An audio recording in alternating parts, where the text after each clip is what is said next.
Hello everyone, welcome to our channel. আজকে আমরা ভারতের অবস্থান ও প্রশাসনিক বিভাগ এবং ভারতের ভূপ্রকৃতি এই চ্যাপ্টারের ওপর থেকে কি কি শর্ট কোয়েশ্চেন আসতে পারে 1 মার্কসের সেগুলো আমরা দেখে নেব। তো স্টার্ট করা যাক। দেখো, প্রথমেই যে কোয়েশ্চেনটা আমি দিয়েছি সেটা হচ্ছে ভারতের উত্তর দক্ষিণের বিস্তার, সর্বাধিক বিস্তার কত? 3214, ঠিক আছে, কিলোমিটার হবে এখানে। তাহলে উত্তর দক্ষিণের সর্বাধিক বিস্তার হচ্ছে 3214। উত্তর দক্ষিণ, এটা আমরা যদি ধরে নিই উত্তর, এটা দক্ষিণ, এটা পশ্চিম, আর এটা হচ্ছে পূর্ব।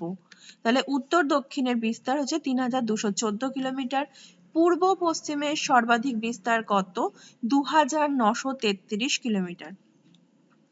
ভারতের স্থলসীমার মোট দৈর্ঘ্য কত? স্থলসীমা মানে যেখানে সমুদ্র নেই, বঙ্গোপসাগর, আরব সাগর বা ভারত মহাসাগর নেই, সেই জায়গাকার, সেইটা ছাড়া উপরের দিকটা, ভারতের উপরের অংশ, স্থলসীমার মোট দৈর্ঘ্য হচ্ছে 1500 কিলোমিটার। ভারতের পশ্চিম প্রান্ত, এখান থেকে দেখবে তোমরা যখন টেস্ট পেপার সলভ করেছো সেখানে দেখবে যে ভারতের পশ্চিম প্রান্ত কোনটা? গুহারমতি গ্রাম কোথায় রয়েছে? গুজরাটে, গুজরাটের একদম পশ্চিম সীমা। উত্তর প্রান্ত কি রয়েছে? কারাকোরাম পর্বতের ইন্দিরা কল। পূর্বতম প্রান্ত কোনটা? কিবুথু, সেটা কোথায়? অরুণাচল প্রদেশের পূর্ব সীমা।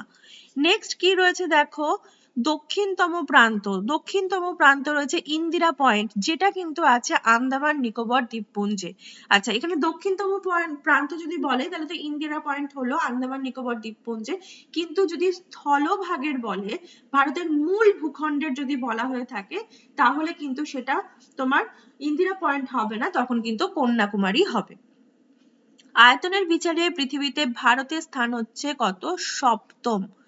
প্রমাণ দ্রাঘিমা কত? যেটা মাঝখান দিয়ে গেছে, ভারতের ঠিক মাঝখান দিয়ে গেছে, সেটা হচ্ছে 82 ডিগ্রি 30 মিনিট।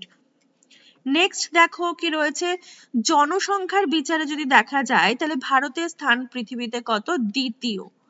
আয়তন অনুসারে ভারতের সর্ববৃহৎ রাজ্য হচ্ছে রাজস্থান, আর ক্ষুদ্রতম হচ্ছে গোয়া। বৃহত্তম কেন্দ্রশাসিত অঞ্চল কোনটা? লাদাখ। জানো যে জম্মু কাশ্মীর যেটা ছিল রাজ্য, সেটা দুটো কেন্দ্রশাসিত অঞ্চলে ভাগ হয়ে গেছে, লাদাখ এবং জম্মু কাশ্মীর। তো লাদাখ হচ্ছে বৃহত্তম কেন্দ্রশাসিত অঞ্চল। ক্ষুদ্রতম কেন্দ্রশাসিত অঞ্চল কোনটা? লাক্ষাদ্বীপ। এবার যদি আমরা সাক্ষরতার ভিত্তিতে দেখি, তাহলে সাক্ষরতার যদি ভিত্তিতে দেখায়, সর্বাধিক হচ্ছে সাক্ষরতা কোথায় রয়েছে? কেরালাতে। সর্বনিম্ন রয়েছে কোথায়? বিহার। এবার চলে আসি সীমারেখা। আমাদের যে ভারতের সঙ্গে যে সমস্ত প্রতিবেশী দেশগুলোর সীমারেখা রয়েছে সেগুলো বিভিন্ন নামে আমরা জানি। যেমন হচ্ছে ভারত পাকিস্তানের মাঝখানে যে সীমারেখা রয়েছে সেটাকে বলা হচ্ছে র্যাডক্লিফ লাইন। চীন এবং ভারতের সীমারেখা ম্যাকমোহন লাইন। 3 বিঘা করিডোর কোথায় রয়েছে? পশ্চিমবঙ্গে রয়েছে। ভারত এবং আফগানিস্তানের মাঝখানে যে সীমারেখা সেটা হচ্ছে ডুরান্ট লাইন। ওকে, চলো পরেরটা দেখছি কি, প্রতিবেশী দেশের সঙ্গে ভারতের যে সীমারেখার বিস্তৃতি সর্বাধিক রয়েছে, কোন প্রতিবেশী দেশের সঙ্গে সর্বাধিক সীমারেখা রয়েছে? সেটা রয়েছে বাংলাদেশ। এবার দেখো, ইন্দিরা পয়েন্ট যেটা বললাম, ইন্দিরা পয়েন্ট যেটা আন্দামান নিকোবর দ্বীপপুঞ্জে রয়েছে, তার আর একটা নাম হচ্ছে পিগমেলিয়ন পয়েন্ট। এখানে দেখো, আগে আমি বললাম ভারতের মূল ভূখণ্ডের দক্ষিণতম অংশ কন্যাকুমারী। নেক্সট চলে আসছে দেখো, রাজ্য নিয়ে রয়েছে। আমাদের তো প্রথম দিক থেকেই ভারতে এতগুলো রাজ্য ছিল না, তো আস্তে আস্তে বিভিন্ন ভাষার উপর ভিত্তি করে প্রশাসনিক সুবিধার জন্য আমাদের রাজ্যগুলোকে ভাঙা হয়েছে, ছোট ছোট ভাবে করা হয়েছে। তো নবীনতম যে রাজ্যটা গঠিত হয় 2014 সালে, রাজ্যটা কি ছিল? তেলেঙ্গানা। তার মানে তেলেঙ্গানা 2014 সালে হয়, যেটা নবীনতম রাজ্য। এবার ভারতের রাজ্য পুনর্গঠন করা হয় কিসের উপর ভিত্তি করে? ভাষার উপর ভিত্তি করে কিন্তু রাজ্যর পুনর্গঠন করা হয়েছে। ভাষার ভিত্তিতে প্রথম রাজ্য কোনটা? ভাষার ভিত্তিতে প্রথম রাজ্য গঠিত হয়েছিল অন্ধ্রপ্রদেশ।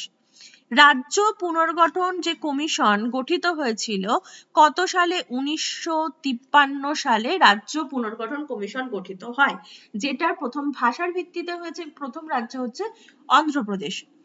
এবার দেখো 2019 31শে অক্টোবর এই জম্মু কাশ্মীর যে রাজ্যটা ছিল আমাদের, সেটাকে ভেঙে দুটো কেন্দ্রশাসিত অঞ্চল হয়, যেটা আগেই বললাম, একটা জম্মু কাশ্মীর, একটা হচ্ছে লাদাখ। কত সালে হয়েছে? 2019 সালে।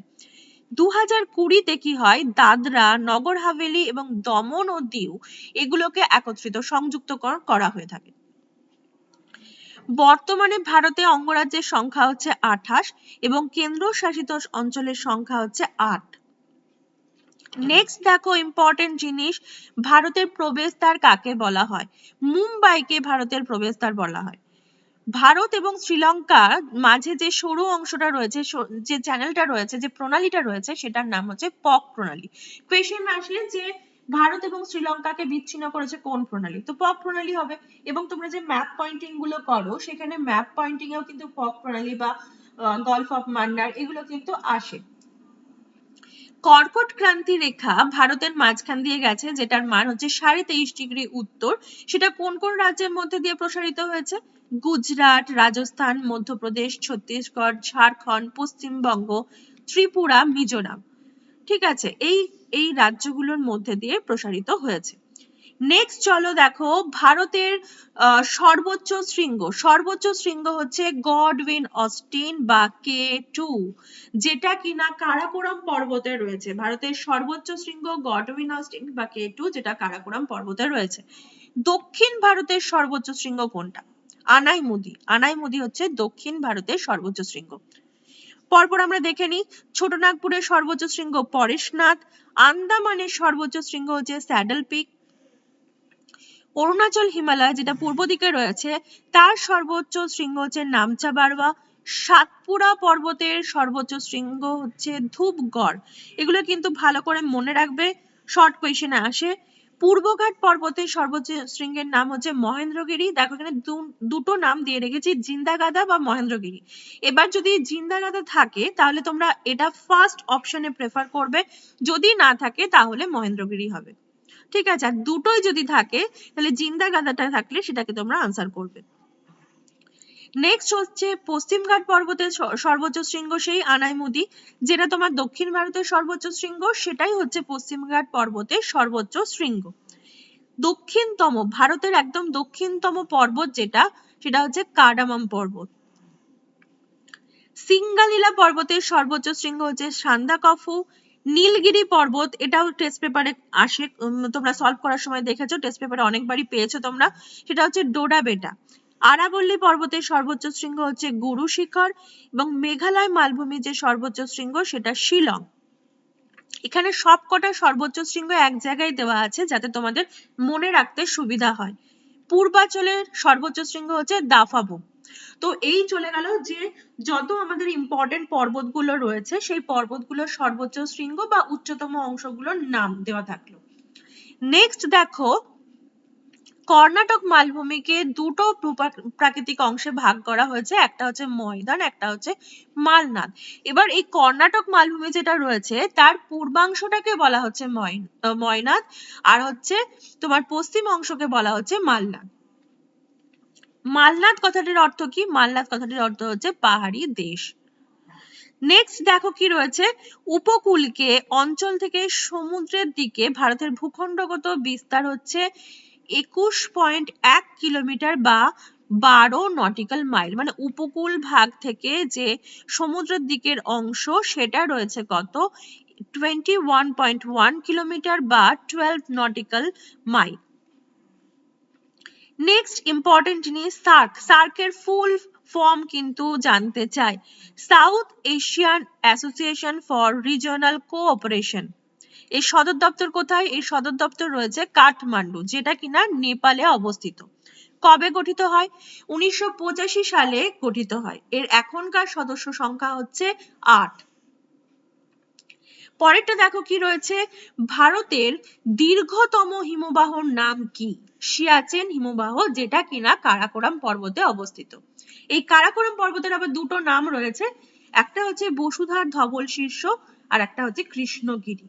এই নামে কারাকোরাম কিন্তু পরিচিত। কারাকোরাম পর্বতমালার উত্তর পূর্বে অবস্থিত পর্বত বেষ্টিত উচ্চ মালভূমির নাম হচ্ছে আকসাই চীন। আকসাই চীন যদি কোথায় অবস্থিত বলা হয় তাহলে কি হবে? কারাকোরাম পর্বতমালার উত্তর পূর্বে অবস্থিত একটা হচ্ছে পর্বত বেষ্টিত উচ্চ মালভূমি। নেক্সট দেখো বিভিন্ন উপত্যকাগুলো আমাদের একটু দেখতে হবে যে কোন কোন পর্বতের মাঝে কোন উপত্যকাটা রয়েছে। যেমন দেখো বৃহৎ হিমালয় ও পীর পাঞ্জালের মাঝখানে রয়েছে কুলু উপত্যকা। কোথায় আছে? হিমাচল প্রদেশে। শিবালিক ও ধওলাধরের মাঝে রয়েছে কাংড়া উপত্যকা। পীর পাঞ্জাল আর বৃহৎ হিমালয়ের মাঝখানে রয়েছে কি? কাশ্মীর উপত্যকা রয়েছে। আর একটা রয়েছে দেখো হিমালয় আর জাসকারের মধ্যে রয়েছে লাহুল উপত্যকা, যেটা কিনা রোটাং গিরিপথ দিয়ে এই উপত্যকায় প্রবেশ করা যায়। 1 মার্কসের এসএকিউতে আসে গিরিপথ কাকে বলে? তো গিরিপথটা কাকে বলছে? দুটো পর্বতের বা গিরির মাঝখানে প্রাকৃতিকভাবে তৈরি হওয়া যে সংকীর্ণ পথ সেটাকেই বলা হচ্ছে গিরিপথ। এই গিরিপথগুলো আমরা দেখে নিই যে কোন কোন জায়গার সঙ্গে যুক্ত করছে, সংযোগকারী যে স্থানগুলো রয়েছে সেগুলো আমরা একবার দেখে নেব। দেখো বানিহাল রয়েছে বা জহর টানেল যেটাকে বলা হয়, সেটা কোন দুটো স্থানকে সংযোগ করছে? শ্রীনগর আর জম্মু। নেক্সট রোটাং হচ্ছে তোমার হচ্ছে কুলু, শিবকিলা, লাহুল, স্পিতি উপত্যকা। এগুলো হচ্ছে কুলু, লাহুল ও স্পিতি উপত্যকাকে যুক্ত করছে। নাথুলা করছে সিকিম এবং তিব্বতের চুম্বি উপত্যকা রয়েছে সেটাকে যুক্ত করছে। পীর পাঞ্জাল জম্মু কাশ্মীর, জজিলা রয়েছে শ্রীনগর ও লেহতে, বুরজিলা রয়েছে কাশ্মীর উপত্যকা এবং হচ্ছে লাদাখে। আর মানা পাস কোথায় রয়েছে? উত্তরাখণ্ড এবং তিব্বতকে যুক্ত করছে এই গিরিপথ। নেক্সট দেখো দুন কাকে বলে? দুন কাকে বলে? শিবালিক এবং হিমাচল হিমালয়ের মাঝখানে সংকীর্ণ যে উপত্যকা সেই উপত্যকাটাকে বলা হচ্ছে দুন। ভারতের বৃহত্তম দুনের নাম কি? ভারতের বৃহত্তম দুন হচ্ছে দেরাদুন। এবার কোয়েশ্চেন আসে তরাই। তরাই কি? শিবালিক হিমালয়ের পাদদেশে যে ঘন অরণ্যাবৃত স্যাঁতসেঁতে, এখানে স্পেলিংটা একটু ভুল হয়েছে, স্যাঁতসেঁতে অঞ্চল তাকে বলা হচ্ছে তরাই। স্যাঁতসেঁতে।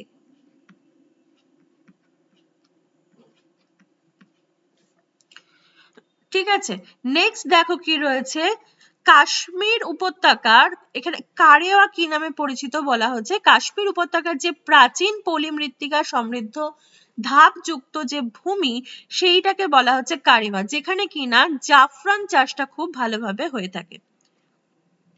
ভারতের সর্বোচ্চ গিরিপথ কোনটা? উমলিংলা হচ্ছে ভারতের সর্বোচ্চ গিরিপথ। শর্ট কোয়েশ্চেনে যেখানে শূন্যস্থান পূরণের মধ্যে তোমাদের আসে যে বিন্ধ্য এবং সাতপুরা পর্বতের মাঝে আছে ড্যাশ উপত্যকা। কোন উপত্যকা? নর্মদা উপত্যকা। নেক্সট দেখো কি রয়েছে পূর্বঘাট এবং পশ্চিমঘাট পর্বতমালা মিলিত হয়েছে, তার মানে পশ্চিমঘাট এদিকে আছে, পূর্বঘাট এদিকটায় রয়েছে। এখানে মিলিত হয়েছে কোথায়? নীলগিরি পর্বতের কাছে মিলিত হয়েছে, যেটা কিনা পালঘাটের উত্তরে অবস্থিত। নেক্সট দেখো মধ্য ভারত পাথার কাকে বলা হচ্ছে? মারওয়ার উচ্চভূমির পূর্বে অবস্থিত হচ্ছে মধ্য ভারতের যে উচ্চভূমি সেটাকেই বলা হচ্ছে মধ্য ভারত পাথার। বিহার কি? বিহার চম্বল অঞ্চলের এবড়ো খেবড়ো যে ভূমি সেটাকে বলা হচ্ছে বিহার। রেওয়া মালভূমি কাকে বলা হচ্ছে? বিন্ধ্য পর্বত, এখানে দেখো বিন্ধ্য পর্বত আর মালব মালভূমি, এই মালভূমির পূর্ব দিকে অবস্থিত যে ঢেউ খেলানো লাভা ঘটিত মালভূমি সেটাকে বলা হচ্ছে রেওয়া মালভূমি। প্যাট অঞ্চল, ছোট নাগপুর মালভূমির পশ্চিম ভাগের উচ্চ পাহাড়ি যে অঞ্চল সেটাকে বলা হচ্ছে প্যাট অঞ্চল। তাহলে প্যাট অঞ্চলটা কোথায় অবস্থিত? ছোট নাগপুর মালভূমির পশ্চিম ভাগে অবস্থিত উচ্চ পাহাড়ি অঞ্চলকে প্যাট অঞ্চল বলা হয়। ভারতের নায়াগ্রা কাকে বলা হচ্ছে? ভারতের নায়াগ্রা বলা হচ্ছে চিত্রকূট জলপ্রপাতকে, যেটা কিনা ইন্দ্রাবতী নদীর ওপর রয়েছে। এবার দেখো হ্রদ রয়েছে, অনেক হ্রদ রয়েছে, কোনটা বৃহত্তম, কোনটা হচ্ছে লবণাক্ত, কোনটা উপহ্রদ, সেগুলোর নাম তোমাদের মনে রাখতে হবে। ভারতের যে বৃহত্তম হ্রদ সেটার নাম হচ্ছে কোল্লেরু। বৃহত্তম লবণাক্ত হ্রদ যেটা রয়েছে সম্বর। বৃহত্তম উপহ্রদ লবণাক্ত জলের চিল্কা। চিল্কা কিন্তু উপহ্রদ, হ্রদ কিন্তু বলা যাবে না, উপহ্রদ এটা। বৃহত্তম কয়াল, ভেম্বানাথ কয়াল। উচ্চতম লবণাক্ত হ্রদ যেটা রয়েছে প্যাংগং হ্রদ। সর্বোচ্চ মালভূমি যদি আসে লাদাখ মালভূমি। আচ্ছা, আর একটা কোয়েশ্চেন আসে এরকম যে কুমায়ুন হিমালয়ে হিমবাহ সৃষ্ট হ্রদগুলিকে কি বলা হয়? তখন আনসার হবে কি তাল, বা ঘুরিয়ে আসতে পারে কোয়েশ্চেনটা তাল কি, তখন তোমরা লিখবে কুমায়ুন হিমালয়ে হিমবাহ সৃষ্ট যে হ্রদগুলো রয়েছে তাকে বলা হচ্ছে তাল। উদাহরণ কি কি রয়েছে?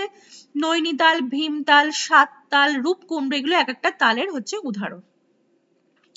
নেক্সট দেখো কি রয়েছে, উত্তর পূর্বের উচ্চভূমি অঞ্চল। উত্তর পূর্বের উচ্চভূমি অঞ্চল যেটা রয়েছে সেটাকেই বলা হচ্ছে সিনট্যাক্সিয়াল বেন্ড, পূর্বাচল বা সেভেন সিস্টার্স নামে পরিচিত। কেন এটাকে বলা হচ্ছে সিনট্যাক্সিয়াল বেন্ড, কেন বলা হচ্ছে, তার কারণ এটা নামচা বড়ুয়ার কাছ থেকে কি হচ্ছে চুলের কাঁটার মতো বাঁক নিয়েছে, সেই জন্য এটাকে বলা হচ্ছে সিনট্যাক্সিয়াল বেন্ড।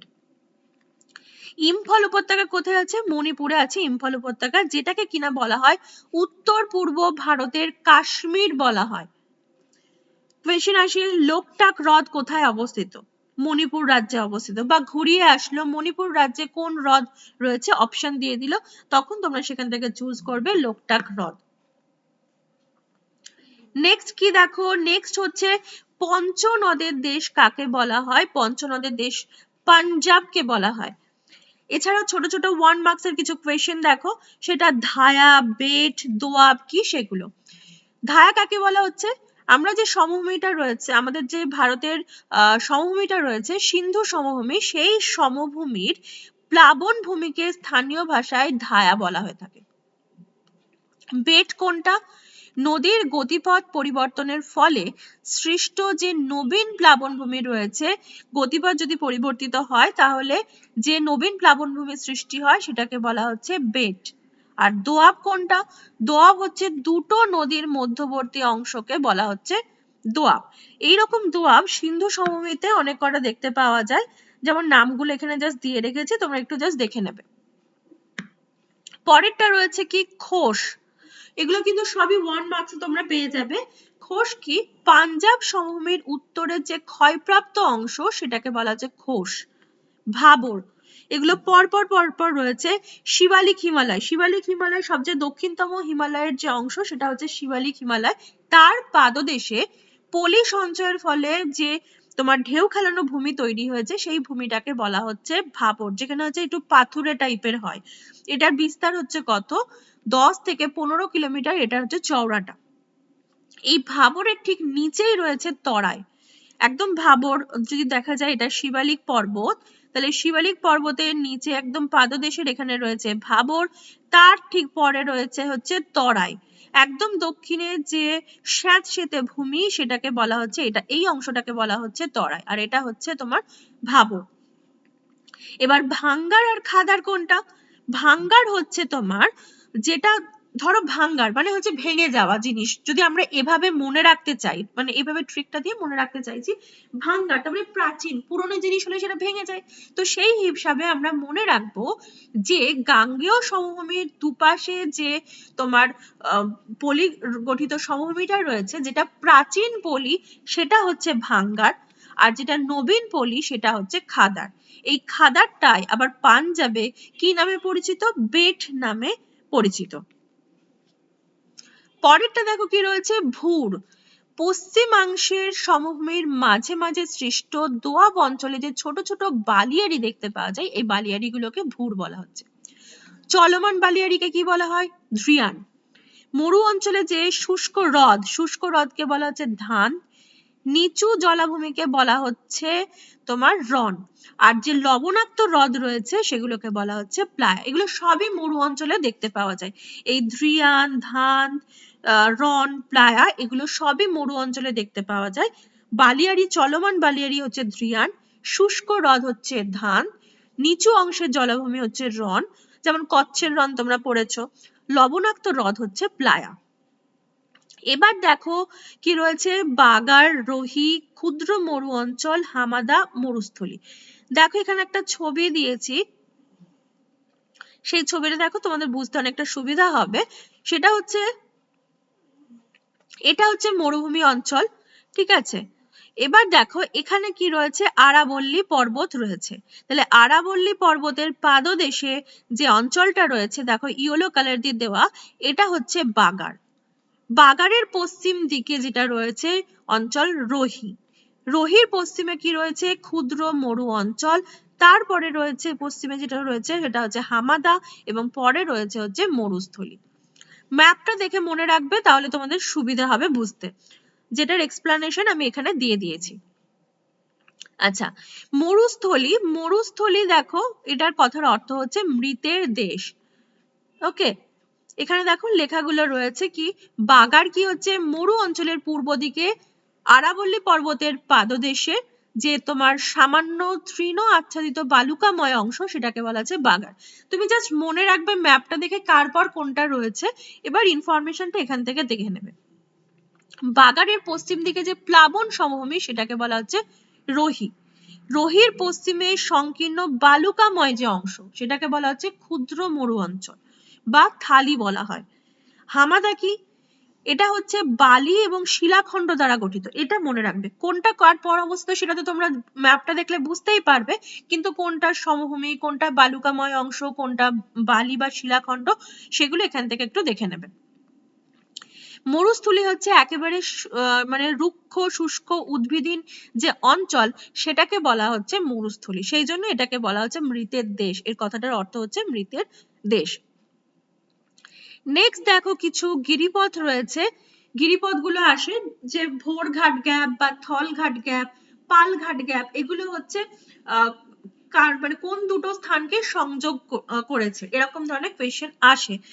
তো ভোরঘাট গ্যাপ সংযোগ স্থাপনকারী কোন দুটোর মধ্যে সংযোগ স্থাপন করেছে? মুম্বাই এবং পুনে। থলঘাট হচ্ছে মুম্বাই আর নাসিক। পালঘাট নীলগিরির কাছে তামিলনাড়ু এবং কেরালার মধ্যে সংযোগ স্থাপন করেছে। এই পালঘাট গ্যাপটাই কিন্তু দক্ষিণতম গিরিপথ। ভারতের একদম দক্ষিণতম গিরিপথ হচ্ছে পালঘাট গ্যাপ। আর কিছু কিছু ইনফরমেশন একটু দেখে নাও, সেটা হচ্ছে মারাঠি শব্দ এই ঘাট কথার অর্থ হচ্ছে নিচের দিকে নামার সিঁড়ি। নেক্সট হচ্ছে এশিয়ার বৃহত্তম যে কাঠ চেরাই কল সেটা হচ্ছে চ্যাথাম শ মিল। পরেরটা হচ্ছে আন্দামান ও নিকোবর দ্বীপপুঞ্জ বিচ্ছিন্ন হয়েছে কিসের দ্বারা? 10 ডিগ্রি চ্যানেলের দ্বারা। 10 ডিগ্রি চ্যানেলের দ্বারা হচ্ছে আন্দামান এবং নিকোবর দ্বীপপুঞ্জ বিচ্ছিন্ন হয়েছে। তো এই পর্যন্ত ছিল হচ্ছে আজকে আমাদের ক্লাস। তো এই চ্যাপ্টারের ওপর থেকে যে টপিকটা আমরা পড়লাম সেই চ্যাপ্টারটার ওপর থেকে আমরা শর্ট কোয়েশ্চেন গুলো করে নিলাম। নেক্সট ক্লাসে আবার নেক্সট পার্টটা থেকে আমরা পড়ে নেব।